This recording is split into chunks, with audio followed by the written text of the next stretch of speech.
important. We were informed, and I see that Grace is in the room. We were informed by the UN South office that they are considering about the financial facility for this. We think this is a very good idea. And of course, we also heard from Germany that they are also investing a lot, and from other countries. I think this is a very good idea to scale up this financing for this modality. Of course, doesn't come as conflicting with other important modalities of cooperation. South-South cooperation continues to be a very important modality. It is also the bilateral and the multilateral one. We are just wanting to bring new perspectives and new ways of doing that can complement all that. Another important message was related to, okay, but what is missing for us to really scale up what we need to do? And there are several areas that we need to invest more time, energy, and thinking. One is the capacity to do projects that are triangle projects. The complexity of doing a triangle project, it's big, but there is a need to invest also in capacity, the colleagues and the human resources and the instruments to really fit for purpose. Also, the need to continue to exchange on triangle cooperation and evaluate the impact of triangle cooperation, and to get more data about what we are doing on triangle cooperation. So then we have really the real picture about who's doing what, and we can maximize partnerships by doing the proper matching between, who is interested in working in one thing and what could be the partners that could join them, what we call the marketplace for triangle cooperation, that also the Global Partnership Initiative on Triangle Cooperation is promoting. The other important message that came from Lisbon is that this is not just about big regions and big areas of the world. There are also countries like small island development states that start to see the value of triangle cooperation and invest also in partnerships on triangle cooperation. And this is quite a new area of work, but it links very much with another message that came out from Lisbon, which is triangle is just an instrument. What is important is to link this instrument with the global needs, climate, the implementation of the SDGs, the global public goods. So this is a little bit in a nutshell, some of the discussions we had in Lisbon about these global trends, and also about where we need to invest more time, energy going forward. And then we talked about the fundamental piece of positioning triangle cooperation also as the part of the solution to keep dialogue going in difficult moments that we are facing globally. And we called also triangle cooperation as a good tool for a technical diplomacy that will allow people to continue to work together at the ground, at the technical level, to serve and to leave no one behind, at the same time that we try to build trust. And that trust is so important in the times that we face and in the crisis that we face.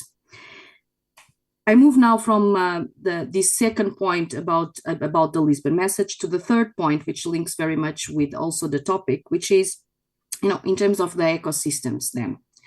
What could be success factors for continue to do and invest on this ecosystem of triangle cooperation? The Islamic Development Bank has done a great job on this. We will be working with them also in a new publication called Global Perspectives on Triangle Cooperation. But for us, there are fundamental points here for a success ecosystem. The first one is, of course, that they enable environment to support triangle cooperation. It's not just about changing way of working, it's changing the mindset. It's going beyond, assistance, going beyond ODA, and really talking about partnerships approaches. The second thing is, if we don't do this mindset, it's very difficult then to engage on triangle cooperation. The second one is really to align, and continue to align the international agendas with the national and regional agendas, and to align also with the development needs. That's the fundamental, because if we are not aligned with the development needs of countries and of regions, and also align that with the need to still impact on the SDGs implementation, then it's very difficult to achieve results. The other one is about not forgetting the partnership component. And that means investing time, energy in knowing the partners and creating the trust. And that's a fundamental path for this ecosystem. I would also add that by doing that, we need to be much more acknowledging the cultural differences and adapting to local contexts. We tend sometimes to forget that in our bureaucracies, because process tends to overrule the partnership itself. So we need to also change that mindset and focus more on knowing each other and respecting those cultural differences and adapting the system to that, not the other way around. Then the question of trust, but also open communication. It's very important during this process on, enabling the environment to these partnerships to have open communication and to accept that there are differences, and also to accept that we might have more than one procedure and one way of doing it. And it's also important to communicate to the outside world and to the citizens. Why are we investing in this kind of partnerships? What is the value added for the country and for the partners in investing in these kind of partnerships? Communicating is still very relevant. We should not forget this. Citizens need to understand what we are doing, and we need to be accountable to them. So it's very important to know what is the story, what is the rationale, what is the impact that we are achieving by using triangle cooperation. And this is part of the ecosystem. And then last but not least, it's about listening, sharing commitments, and of course, sharing responsibilities. And I think this is very much linked also with this need to reflect about the narratives on development and international cooperation going forward, and how much we want to bring of new to that speech about international cooperation. So I would stop here. I hope I'm still in the time, I hope, and that we can have a good discussion. And once again, many thanks for organizing this. I remember, Argentina during the G20 also wanting to discuss triangle cooperation. Indonesia is also doing that as a champion on triangle cooperation, and it was a pleasure to have Bapenas also with us in Lisbon. And then I hope that India would also follow this discussion related very much with what is the future of development cooperation and international cooperation that we want. Thank you so much for the invitation. And once again, it's a pleasure to be with you, even if I'm not in the room. Count on the OECD to continue to be a champion on this area. Thank you so much. Thank you so much, Miss Anna. I have written so many messages from you, but there are some good news that coming from Miss Anna, that evidence is growing that South Triangular Cooperation is growing in Asia, in Africa, and also not beyond states and NGOs. So it's not only government is doing triangular cooperations. Points about we need to innovate financings, not only perhaps from the government as well. And one thing that I like highlight from you too, that we not only need to change the way we work, but to change the mindset. Now, perhaps this is going to be our further discussion. What kind of mindset that we need to change? And then about we need to also communicate to outside, why do we invest in the partnership? The citizen need to understand why we are doing this, because perhaps what we are working here, not going out, they are paying taxes, and perhaps they asking why my tax is doing for other countries, for example. So that's a very good point as well, that we need to communicate this, our work, to outside. And the point about sharing responsibilities, that international development cooperation not only focus on the north to the south, but also, of course, south to south cooperation. This is what we are talking here, building the ecosystem that we believe that south-south cooperation is the way to go, triangular cooperation. Now, I would like to invite, thank you very much, Ms. Anna. You will still there, of course. We will going to have discussions after this. I would like to invite 4 other speakers, our honorary speakers. First, Ms. Renata, Maria Renata. Thank you. and then Pak Julius from Universitas Katolik Parayangan,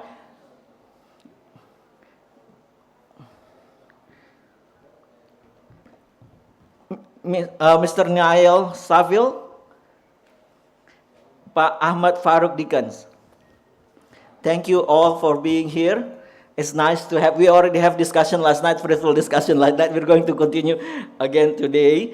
I'd like first to introduce our first speaker, Miss Maria Renata, Director of International Development Cooperation from MOFA, Minister of Foreign Affairs of Indonesia. Miss Renata has been involved a lot in international development cooperation. She used to being stationed in Washington D.C. as well. Let me check. I have her CV is quite long as well. I have 4 CVs here, so I'm not going to read them all because our time is very limited. So I'm just going to highlight the things that she's been working. So we've been thinking about how as well about how Indonesia, Minister of.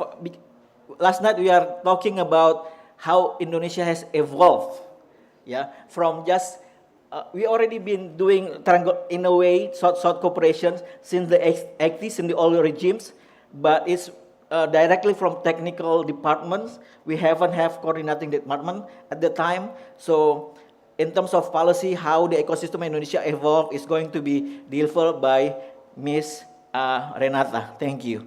The time is yours. Thank you, Pak Aswin. First of all, I would like to convey my gratitude to Islamic Development Bank and Bappenas for convening this side event, and which we all are in the same page, that it's very important for us to see again how SSTC has evolved and how we can do better, how we can heighten, how we can strengthen SSTC among partners.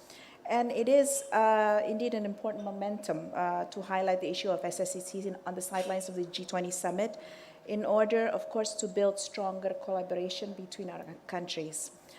Allow me to highlight several points in regards to how Indonesia enhances its natural ecosystem for SSTC, again, for effective international development cooperation. The overarching premise is that building a national ecosystem that supports the SSTC requires a collaborative approach. It's not just one ministry, it takes various involvement of various ministries in Indonesia. It also takes account various elements of the country. And here I will elaborate on the MSP, multi-stakeholder partnerships, that was already a little bit touched upon in previous sessions. Of course, each country has different kinds of supporting elements for SSTC, and many endure different experiences. And on that note, we do not see one country or one size fits all for all countries. So it really comes down to how each country sees the priorities, the goals, and the means to implement SSTC. Now I come to the first element, which is the government's commitment in SSTC policy. Again, in the previous panel, Ibu Fifi has mentioned about how the policies of the national government has a systematic incorporation of SSTC in the overall national development policy of Indonesia.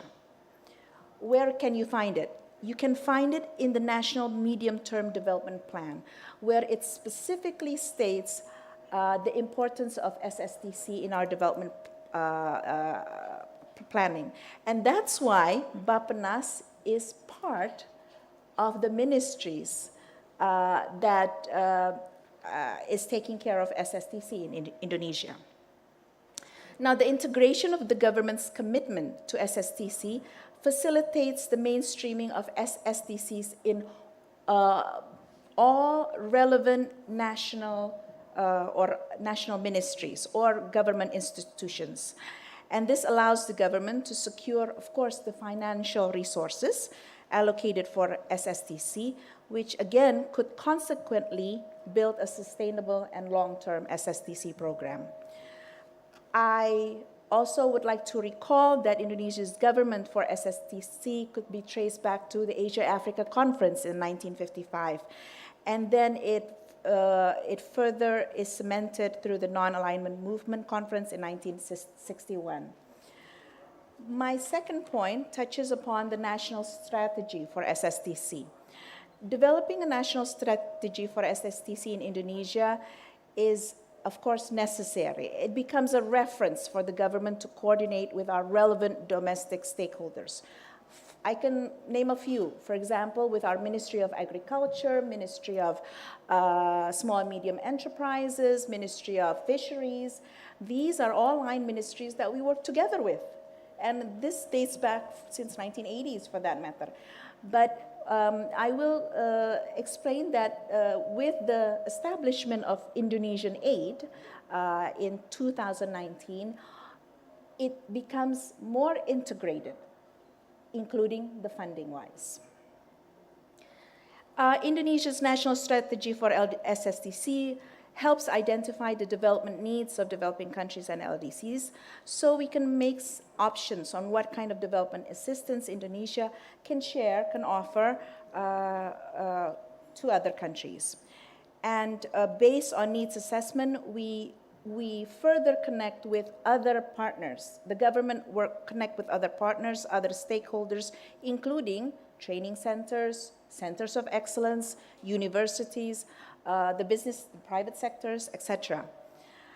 Other important aspects in Indonesia's national strategy is the identification of priority regions.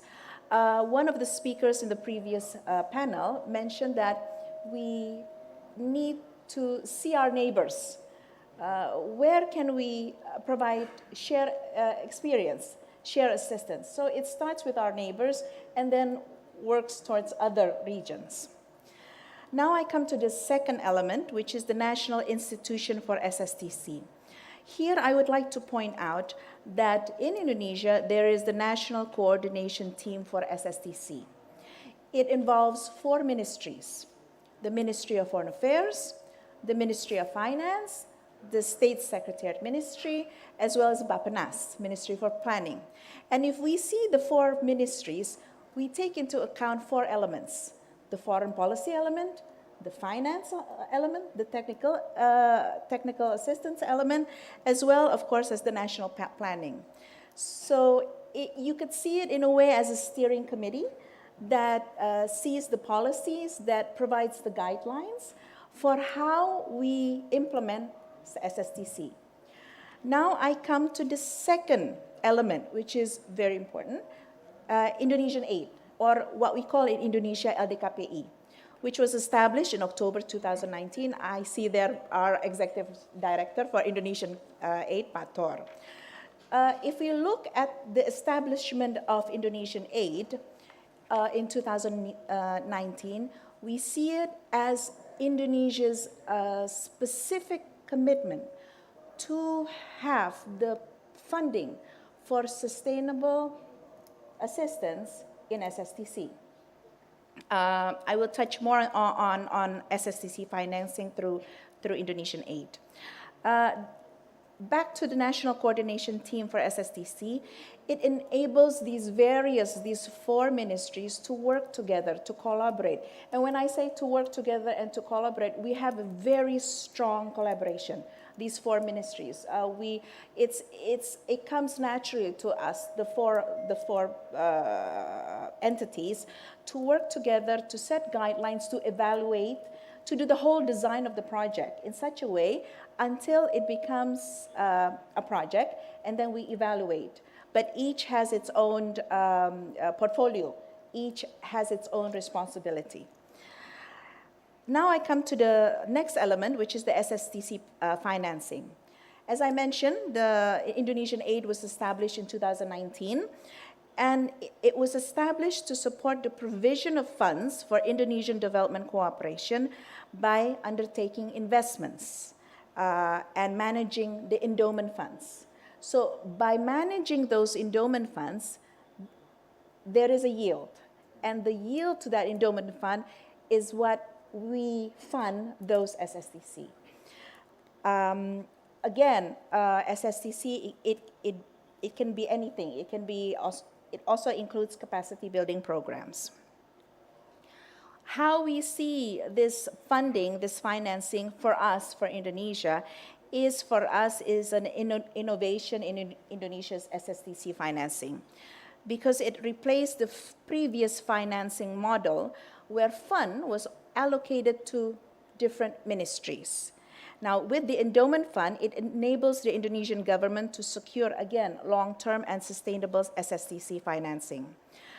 We are optimistic of Indonesia's SSTC programs in the near future. And Pak Nurdin mentioned that Tika is still, if I recall, you said that it's still emerging donor. If you are an emerging donor, I don't know what Indonesia is, because our Indonesian aid was just established in 2019. But we look forward to working with other agencies, donors, on how we can collaborate to strengthen SSTC.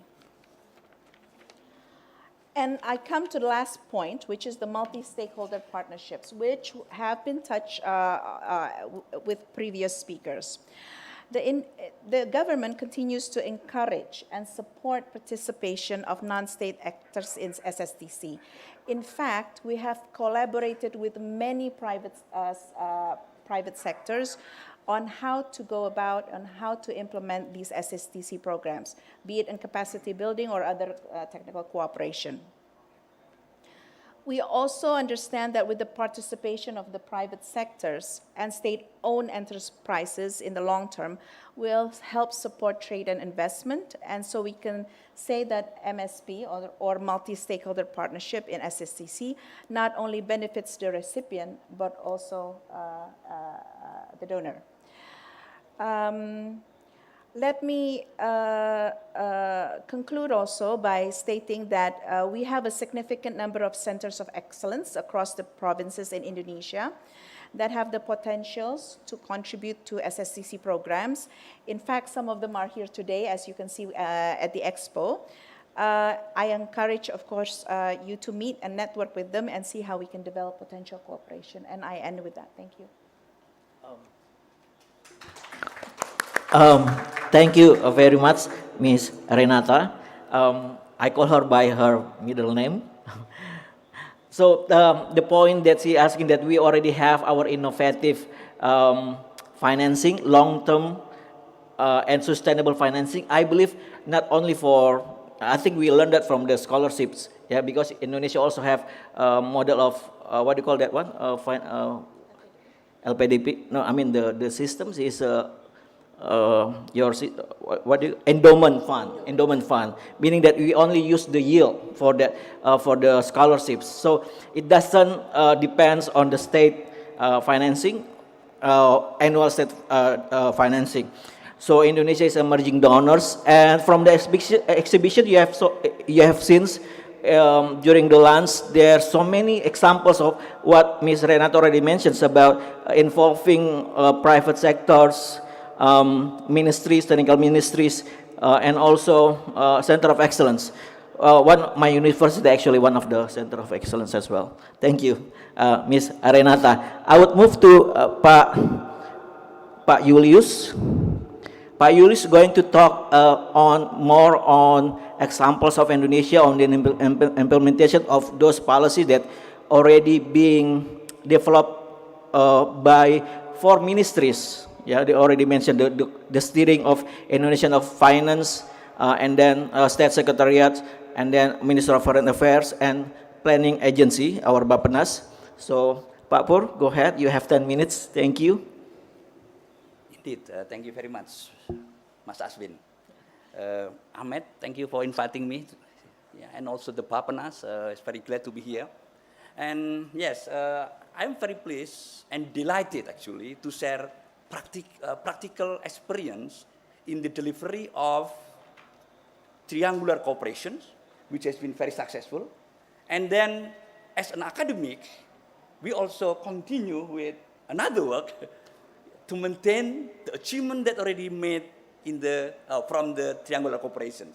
So, 2019, I was working as consultant hired by GIZ, thank you GIZ, to support the government of Indonesia. In this respect, Ministry of Women Affairs, Women Protection and Women Empowerment and Children Protections, and also the State Secretary, indeed, SETNEC, to support cooperation with Afghanistan, Ministry of Women Affairs in Afghanistan. And the project is called Triangular Cooperation on Women Empowerment through Home Industry in Indonesia. And I found this is very interesting and very successful. There were 3 workshops under the framework of Triangular Cooperations. Start in 2019, we had 2 workshops, but unfortunately in 2020, there was pandemic. We shall to have the 3rd workshop in Aceh, if I'm not mistaken. The plan should be in Aceh, but we could not make it. And then eventually we had virtual workshop. So in the end, I can say the TRICO was very successful. Then the indicator is very easy. The partners from Afghanistan, MOWA, was very happy to cooperate with the partner from Indonesia. Actually, they are committed to replicate, to apply the model of woman-led home industry in Afghanistan. Yeah, that's the TRICO. So I will highlight partnership is actually one of the key elements for the ecosystem, national ecosystem, which is very important. The partnership between 2 governments supported by, in this respect, is Germany. Yeah, triangular cooperation. Then come academic. My daily profession actually academic, not a consultant. I saw that government of Indonesia and also the government of Afghanistan actually just established very good relationship. Just like 2 couple got married and then went to honeymoon. But unfortunately, suddenly, yeah, the project, the TRICO project, has to end. Without piloting, unfortunately, without the piloting. Yeah. Then come the academics. So our university, private university, work with another private university. So my private university is called Catholic University. We work with Islamic University in Semarang, and also with one of CSO, which focus on the women empowerment. 1 CSO, 2 universities, and then we contact Ministry of Women Empowerment and Children Protections, and we receive support. And together, we apply for funding, because the funding is very crucial, Ibu. Yeah, and you are right. Another key element of ecosystem is, the funding should be available. Yes, we had it. Eventually, we have it. 4-5 years, Bu. This is very good. Yeah. Multi-years, never ever actually.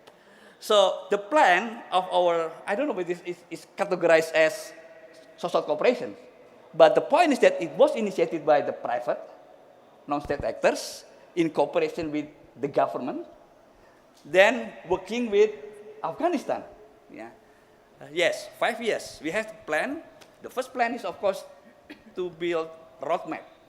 And the second, we will invite women from Afghanistan to learn about home industry, women-led home industry in Indonesia. And then the 3rd year, we plan to have piloting into districts in Afghanistan. So we have idealism. And then we'll see, we'll monitor whether the piloting project is really working in Afghanistan. Yes? What happened then? Yes, we had very good cooperation with women activists in Afghanistan, MOWA, and also quite interestingly, Bu, we had also cooperation with the Council of Reconciliation and Peace, which is also led by a woman. It was very interesting. So we had a discussion, but I have to recognize the important role of MOFA. We consult with Ibu Renata. Ibu Renata will come. Why not? And then we consulted with Directorate of South and Central Asia, through which in the end we have contacted a good cooperation with Ambassador of Indonesia to Afghanistan in Kabul. Again, this to highlight partnership is the key. Yes, pandemic is very hard for us. We had several meetings through virtual platform, and that's quite challenge because I have to highlight the challenge during the implementation of the projects. But the worst challenge that we face eventually is the sudden change of the government. We plan to visit Afghanistan sometime in June, July. And then we have to delay until August. But unfortunately, in the mid of August, everything changed.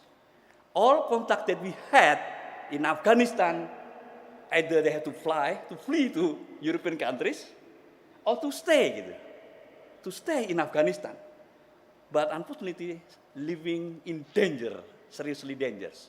Ladies and gentlemen, I received WhatsApp message from our contact in Afghanistan last 2 days, and telling me that she had 3 daughters living like in a jail because her daughters were not allowed to go to school. And she cried for help for that. So again, the challenge and the most difficult challenge is, of course, the beneficiary. The context is beneficiary. So I may add one of element which is ISDB actually already highlighted. You highlighted 7 pillars of elements, 7 elements of ecosystem. One of this is management.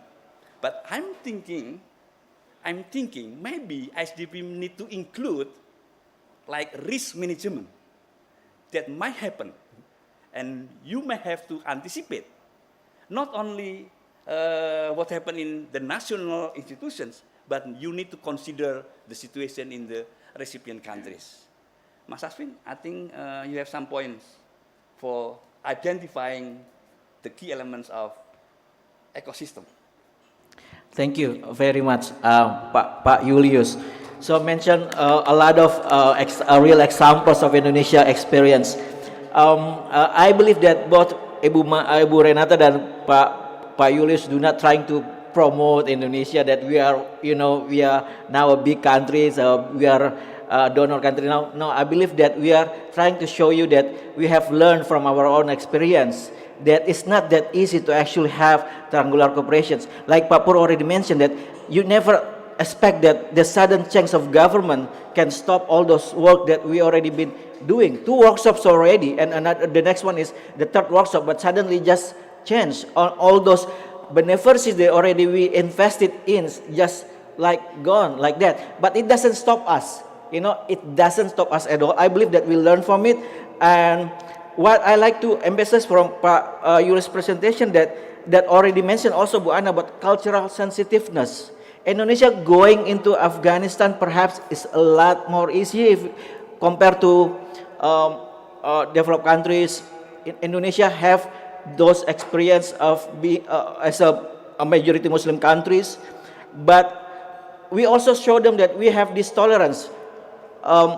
Muslim university, Catholic working together with Catholic university. That's how Indonesia is, and I'm sure Afghanistan can learn from it. That we can work together, and the point also as well that this initiative actually coming from private sectors. That is very interesting, and then involving technical ministry, which is a Women Empowerment and Child Protection Ministry, and MOFA as our as opening doors to Afghanistan to enter this country. Is not that easy, I'm sure. So thank you for sharing those real life experience, Pak Yulius. Next, our time is actually limited. I just found out that we left like 20 minutes left, so really very very tight, perhaps like, so I would like to introduce, let me check, so I'm not wrong to mention the Tony Blair Institute, TBI. Mr. Niall Saville is the head of investment, Tony Blair Institute for Global Change. Okay, we have discussed, he's also responsible for our new capital in Kalimantan, attracting investment. I hope a lot of investment goes to our new capital. Thank you, Mr. Niall. You have time like 5-7 minutes. Thank you. Okay, I promise not to speak too fast, despite the curtailed time. But thank you for hosting me, and thank you particularly to the Islamic Development Bank and to Bapanas for setting up, I think, what is a very important forum. I'll say a little bit about the Tony Blair Institute very rapidly, and then I'll get into the meat of the discussion. So, the Tony Blair Institute was created by our chief executive, Mr. Tony Blair, with the aim of supporting governments and policymakers to really address the problems of today and seize the opportunities of tomorrow. And I believe in those opportunities belonging, so many of them, to the countries of the Global South. Myself, I have lived and worked across Africa, across Southeast Asia. I lose count of the number of countries I've lived in, but across those continents, I think it's 6 or 7 at least. What that means is I've been able to observe many interesting areas where South-South cooperation is happening with the support of the development community in ways that are not often appreciated or even understood at the government level or at the top levels of these development communities. And I want to talk a little bit about platforms. That's really going to be the overriding arch of what I want to talk about. Now, it's been mentioned several times, including on this panel, about the Asia-Africa Conference in 1955. 1955, and we're still talking about what it takes to make a national ecosystem here. And I think one of the really important things for me to say, the national ecosystem is actors inside these nations, business people, cultural representatives, think tanks, academics, business people in general, who want to make connections, who want to work with that global community. A lot of the attention has been focused on the global north. That's where a lot of the news media, concentrates its efforts. That's where, if we see cultural media, so much of it is coming from the global north. That's where the attention is, but that's not where the only opportunities lie. And so for me, South-South cooperation is about helping that ecosystem really seize those opportunities. The triangle cooperation, helping to facilitate that, helping to build the right platforms and helping to make the right connections so that can really happen. At the government level, I think it's very important for the government to have a sense of what its development model looks like. What do we actually want to achieve? Where do we want to focus our efforts? And then ask, well, how does South-South and triangular cooperation fit into that idea? So we start with the vision and we have a narrative of what we're trying to do. Then we put forward, okay, so these are the policy choices we will make on how to get there. That then allows you to focus unwaveringly on delivering against those policy choices. And actually, that's one of the most difficult parts of running a government. Many people have asked Mr. Tony Blair, what is the hardest part? He would say delivery and still delivery. And so I think we started with a lot of these head of state, G2G type conversations. That's really important. I think us being part of the G20 here is testament to that, but it's not enough. So one of the examples that we as TBI are helping to facilitate is something called the Africa Delivery Exchange, where we bring government together with each other, with development partners, to discuss what it actually takes to deliver as a government, not just come up with strategies and policies, but to actually affect things on the ground. This year, we were able to expand that and also include a particular session on climate, so what we called Africa Delivery Exchange for Climate, where we also involved climate negotiators, CEOs, people representing civil society, as well as the politicians. And it was really interesting. One really key piece of feedback came back to us that said, we appreciate just being able to talk.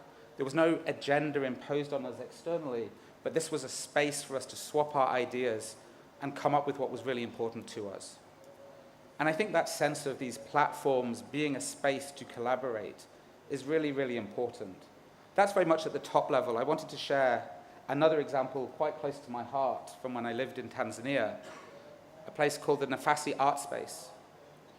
This was really a grassroots attempt to celebrate art within Dar es Salaam, within Tanzania, within East Africa and beyond. The artists in residence came not just from Tanzania, but from throughout the continent. That kind of cultural exchange enabled an understanding amongst people, but also opened eyes to opportunities. Those opportunities allowing exposure to innovation, that innovation, what we need to drive growth.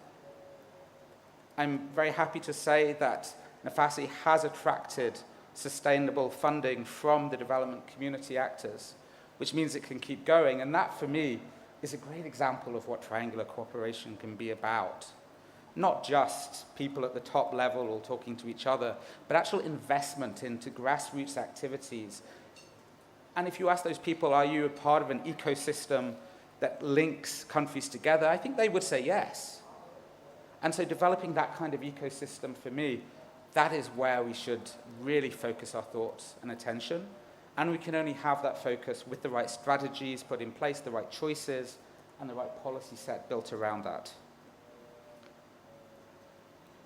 I think I'll actually pause there given the time. Happy to take any questions after that, but back to you, Faruk. Thank you. Thank you, Niall. Is it, I'm mentioning your name right, pronounce your name right, Niall? Neil. You Neil. got it right the time before. Oh, yeah. Okay, Neil. Okay, also, yes, we have limited time, but I like to emphasize what you think that you mentioned that Tony Blair said the hardest part is delivery. I really appreciate on mentioning that, because there are so many good planning, but on terms of actually on the field, we never actually expect all those challenges that we face on the field. And then you do help the government to not only making policies, but teach them, or not teach them, perhaps partnering with them how to actually implement those on the field. Also mentioned about Tanzania, how you link enable understanding among nations and can actually shows to the world this could work as a building trust, building exchange of understanding, link countries together, and at the end actually can maintain a sustainable funding. So thank you very much for your presentations. So we will move to, last but not least, of course, I don't want to mispronounce your name, Ahmed Faruk Diken. Yes. He is a Cooperation and Capacity Development, Department of Islamic Development Banks. Is that correct, right? So yeah, you have 5 or 7 minutes to present, because we still have discussion session, of course, with Ms.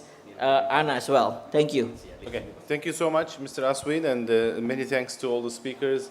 Want to also start by thanking Bob and us for being a co-organizer with us in this event, and really happy to be here. Now, I think the speakers have actually done, helped me to ease, my intervention. So I think a lot of the things I wanted to talk about, the pillars that we were going to get into. In fact, Dr. Yulis, you even went into the pillars and what we have developed. So I think I should definitely stay within the 5 minutes. First of all, maybe for the audience, let me start by saying that as you know, as you may not be aware, the Islamic Development Bank is one of the multilateral development banks that's based in Saudi Arabia. It's headquartered in Jeddah, Saudi Arabia, with 57 member countries, mainly from the south. In fact, all from the south. And in that sense, we are a unique development institution, since it's a bank of the south for the south. So, in that respect, South-South cooperation and triangular cooperation is really part of the DNA of this institution. And I can say that the bank has been involved in South-South cooperation and triangular cooperation for around 40 years now, with some of our programs starting all the way back in 1983. We've spent millions of dollars of grants supporting countries, connecting countries together to share expertise, experiences through South-South cooperation. And of course, over those years, our understanding of South-South cooperation has evolved, as did the understanding of capacity development, I think, in the development community. So we have stopped looking at capacity development and South-South cooperation as one-off activities, just providing some small amounts of funding, in short-term approach, but we started scaling that up, really changing that understanding through some new mechanisms that were already sort of discussed in the panel discussions. There were some examples provided, and so what we've introduced into our technical cooperation program is something that we call the reverse linkage mechanism. And this reverse linkage mechanism is an enhanced technical cooperation mechanism.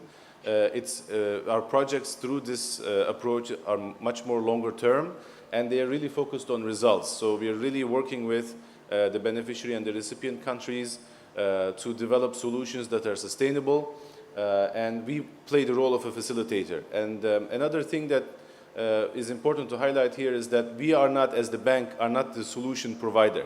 So the whole point with South-South cooperation is that we are going into our member countries, we're looking for solutions, we're looking for resource centers, and we're connecting those resource centers with the recipients, and basically helping solve the development challenges. So what we have done is basically create the framework that we call reverse linkage with a very, I don't want to say complex, but really step-by-step guide on implementing these types of interventions.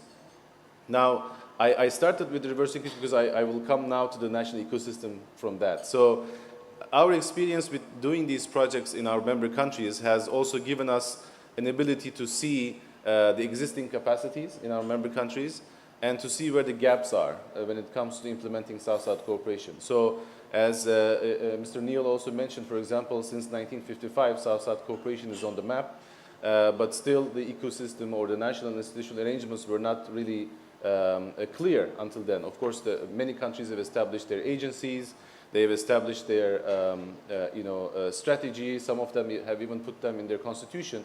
But to share with you, out of our 57 member countries, I can say that only 13 of them have an agency and some sort of an understanding of how to do South-South cooperation. Many of them, unfortunately, still do not have an agency or the concrete institutional arrangements to undertake South-South cooperation. So what that means is that they miss out on opportunities to engage.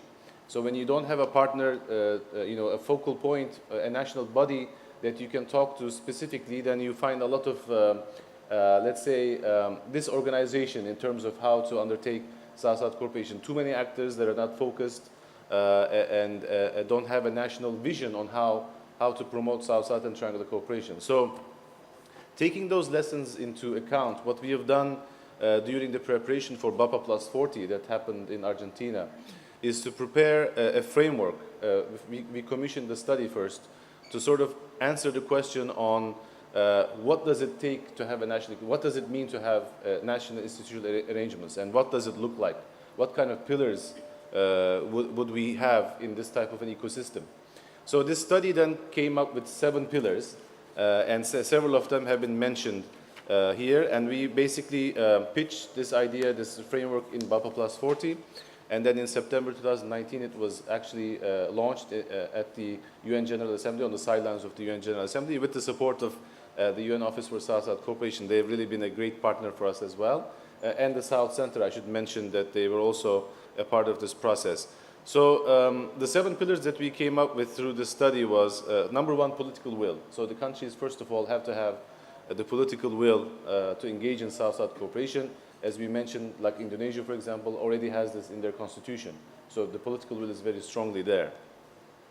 The second one is a national strategy on South-South cooperation. And here, we also, I should put this in brackets, saying that we don't see our member countries only as beneficiaries. We believe that even though all of our member countries are from the south, they have solutions, and they can provide these solutions to each other. They can even share them with the north. In some cases, their context provides, puts them in circumstances where they can develop unique solutions.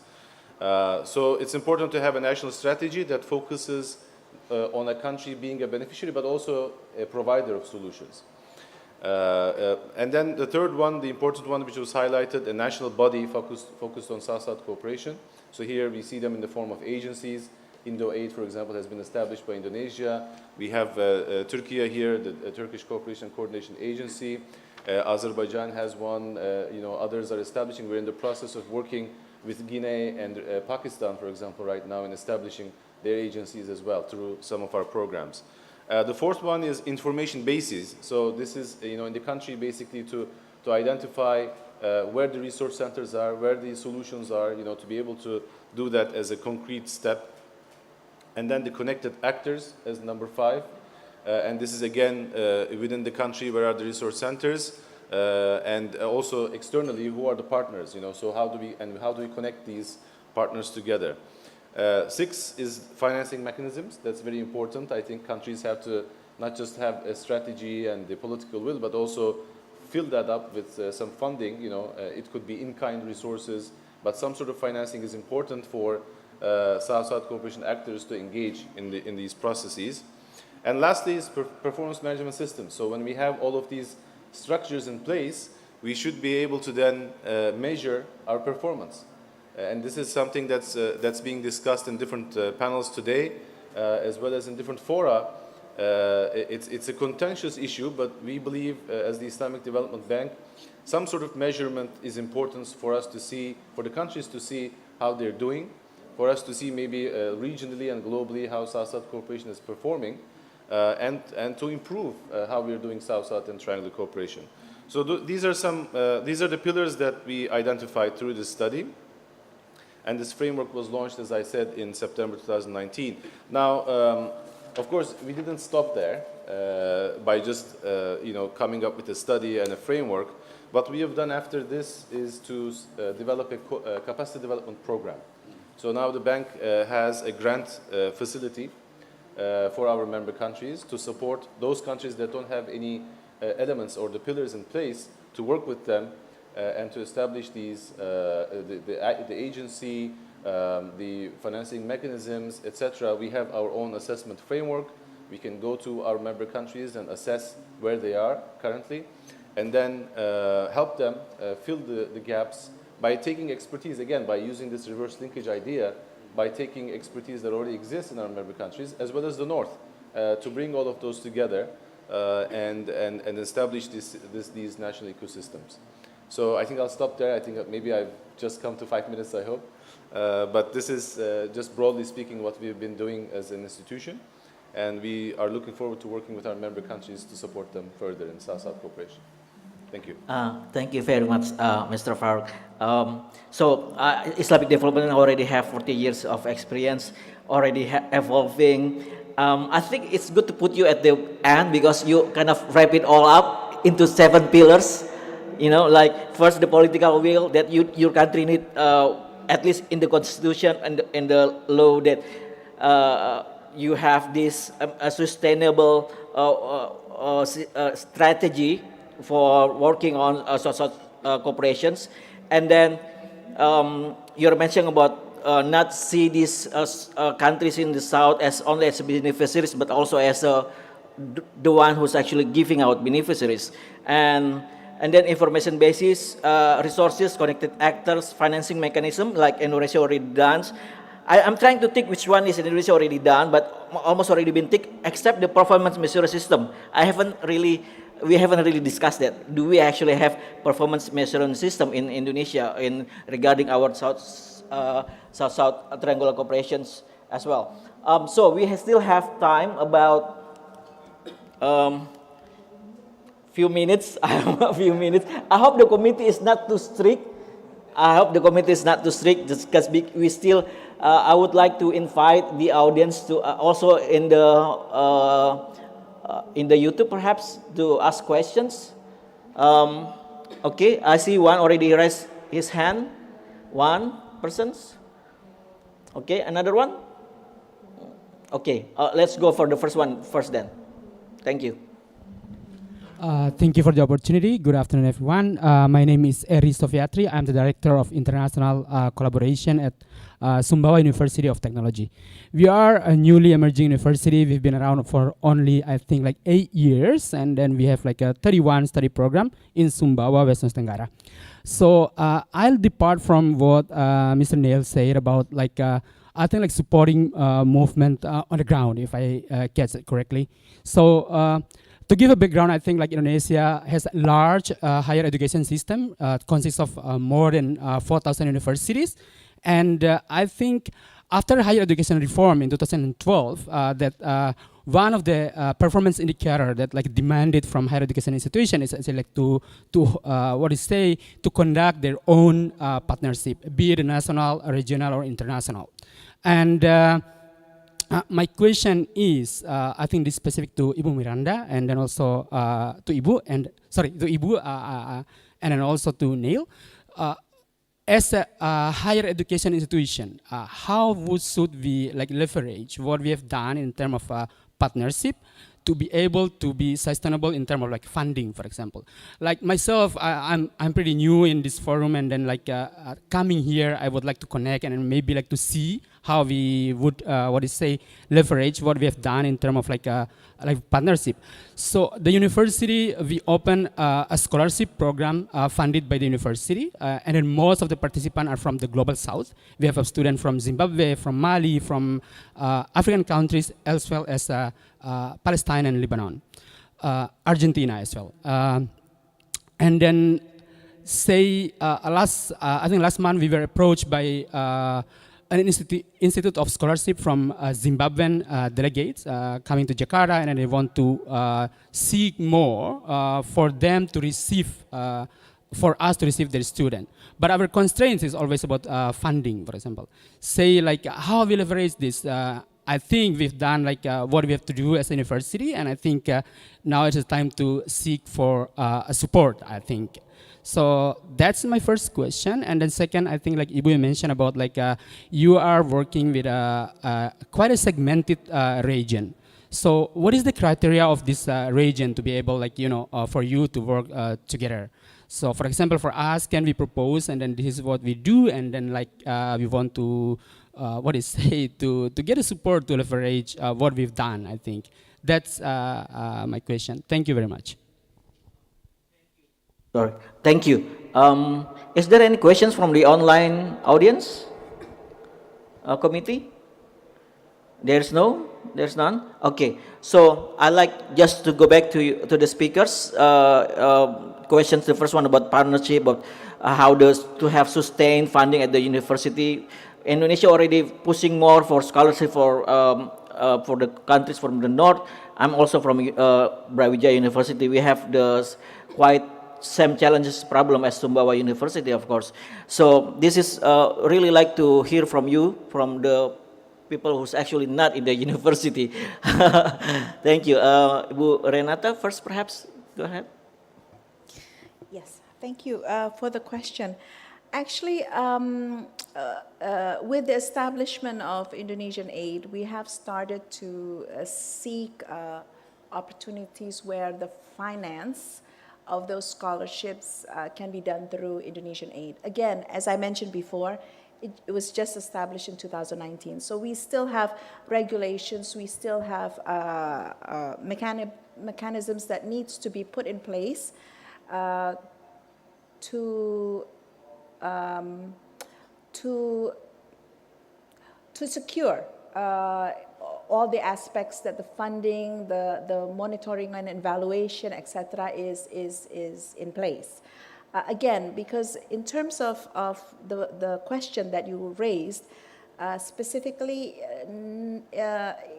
yes, it has a foreign national element. It has because funding for universities, our universities, to educate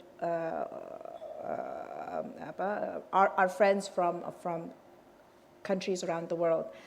Specifically, as I mentioned, it's not yet addressed through the Indonesian aid, but it will be done so in the near future.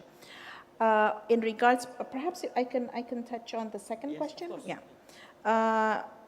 region. I think how I will frame the answer to your question is actually based on how Indonesia respond to assistance from friends from countries around the world on the basis of demand-driven. So we open our ears, we listen to what they seek from us, and we see whether we could provide that assistance, be it sharing of knowledge, be it scholarships, being maybe funding for infrastructure, anything. But what the essence of this whole SSTC is to open our ears, to listen, and to see what they seek, what is important for them, what do they see that they can be provided with from Indonesia. So again, it's demand driven. Thank you. Okay, thank you very much. You go ahead. Yes, Neil? Yeah, maybe I could come at this from a slightly different angle, which is to say, my impression is a lot of partnerships that have happened amongst the higher education sector generally in the Global South have been kind of institution to institution and quite high level and often, about sharing of names and kind of prestige and so on, or about the supply of foreign students coming in. For me, another key part of the university system globally is around the quality of the research that they do. There's a lot of money globally around research grants, the ability to kind of access and move forward in terms of driving research. And this is where I think academic to academic links can really start to play. Often, research collaborations are rarely top down in my experience, at least talking to the academics that I know. It tends to be people that have been met at conferences or online or because they've written a paper in a particular space that's been found on global systems that are available for reading and so on. And so I think being able to make those kind of linkages, making sure that your university's content is available, at least from the perspective of research papers that have been written, making sure that that's something that others in the global ecosystem are able to read, and then trying to drive those cooperations, not just at the institution to institution level, but also at the academic to academic level, and potentially even student to student level. And that kind of, I think to take a step back, when I was talking about platforms, my broad thesis is really, you can control so much, but some of this is about serendipity. Some of this is about finding shared interests amongst individuals or institutions that weren't looking for them before. And so by putting out there what you do and making it easier for others to find you, and government can also play a role in kind of supporting those platforms and mobilizing them and sharing them. But by putting that out there and by looking for those serendipitous linkages that can happen, and not just at the very high level, even within a university, but also academics, students, etc., you can look for opportunities that may be very hard to plan for, but actually might be quite lucrative, both in terms of knowledge sharing and moving things forward, but also financial sustainability for a academic institution.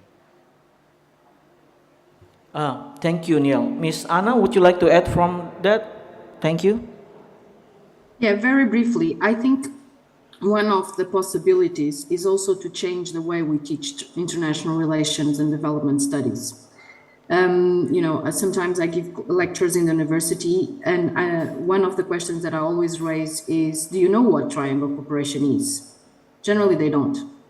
So there is also the fundamental responsibility of, bringing new ideas to the way we share knowledge on international relations and geopolitics.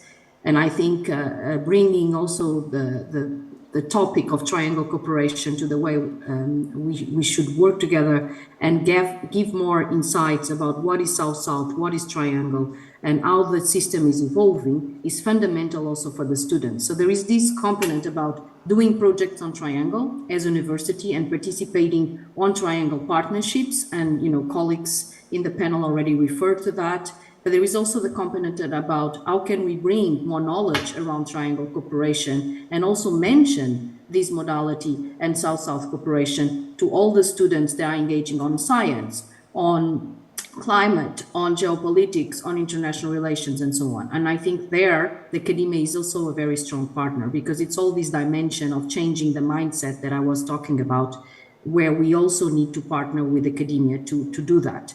Sometimes a blogger from a scholar makes a lot of impact and puts people thinking globally. So that's a fundamental contribution that I see also for the universities and for academia. So it's not just about partnering in partnerships also, but it's also about bringing your add value to this discussion. So I would stop here. Thanks for the opportunity to comment.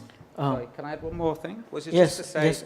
the Africa Delivery Exchange, our partner in delivering that is actually the Nelson Mandela School of Public Governance from the University of Cape Town. So I think that's another great example of the kind of things universities can get involved with that may be a little bit outside the normal, quote unquote, but can really drive impact, but also drive attention and situate universities inside a discourse that maybe they would previously have been outside of. And that, again, leads to the kinds of opportunities to take things forward and potentially lucrative ones as that.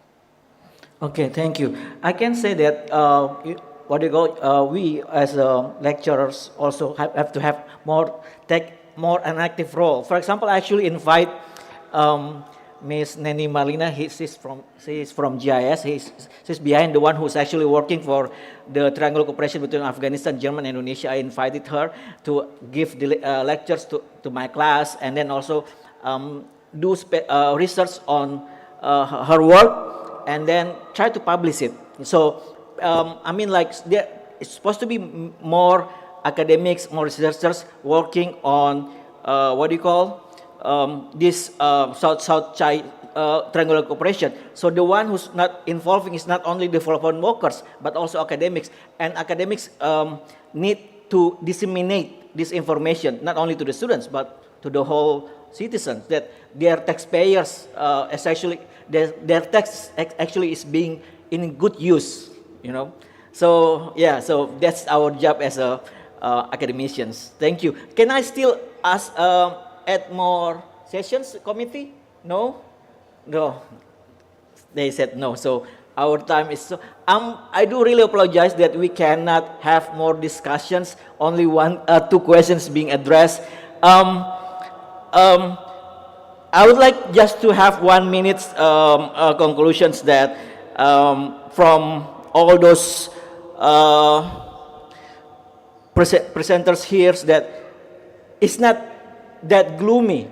If you heard about Jeffrey Sachs' presentation, it sounds like gloomy, a lot happens in the world, but no, it's actually, we're not really out of track. Okay, a pandemic, the conflicts might give us a little bit of the track, but we are going in the directions, again, we are going back on the tracks. From what I hear from the speakers, we are doing pretty well.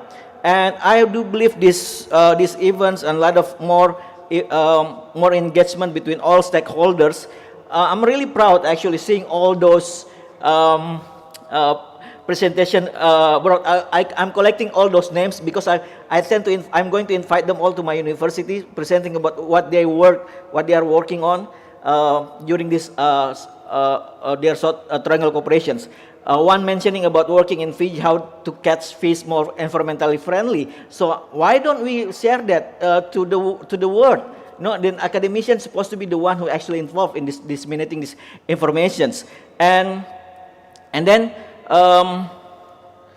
I like really points from Islamic Development Bank from Faruk, that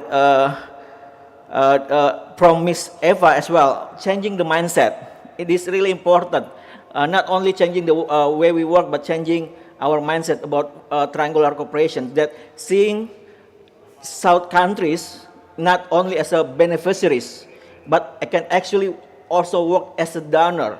Indonesia is still receiving aid as well, but we are starting to give aid, we're starting to perhaps not that much, but we are more giving more values on technical assistance, and we have been doing that for quite a while now.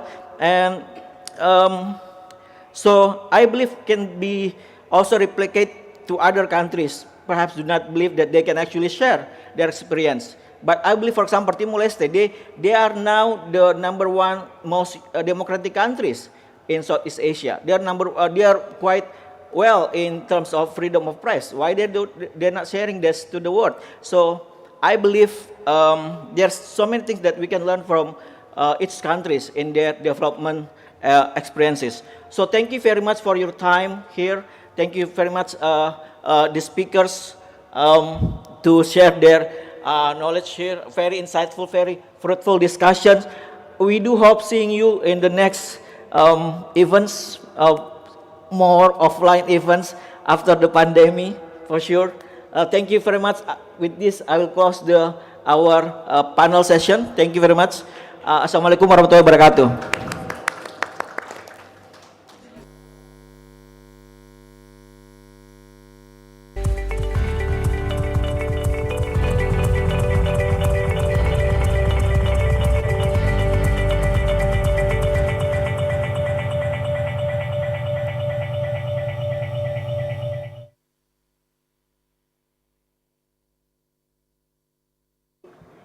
I would like to inform all the audience to please go to the